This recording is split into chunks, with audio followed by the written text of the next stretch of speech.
100% job గ్యారంటీతో ISTTM business school admissions open. సామాజిక పెన్షన్లు చేతికిస్తారా, బ్యాంకులో వేస్తారా అంటూ ఏపీలో పెన్షన్దారులు ఎదురు చూస్తూ ఉన్నారు.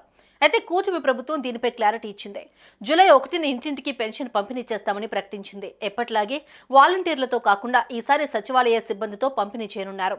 సీఎం చంద్రబాబు అధ్యక్షతన జరిగిన కేబినెట్ సమావేశంలో ఈ నిర్ణయం తీసుకున్నారు.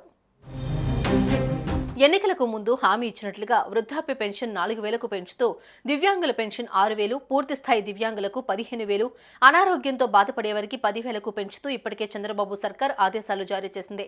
అయితే పెన్షన్ పంపిణీ వాలంటీర్ల ద్వారా చేయాలా లేక ప్రభుత్వ సిబ్బంది చేత చేయించాలా అన్నదానిపై క్లారిటీ రాలేదు. అయితే ముఖ్యమంత్రి చంద్రబాబు మంత్రివర్గం సమావేశంలో పెన్షన్ల పంపిణీ అంశంపై చర్చించారు. ఏప్రిల్ నుంచి పెన్షన్ 4,000 రూపాయలకు పెంపుపై కేబినెట్ ఆమోదం తెలిపింది.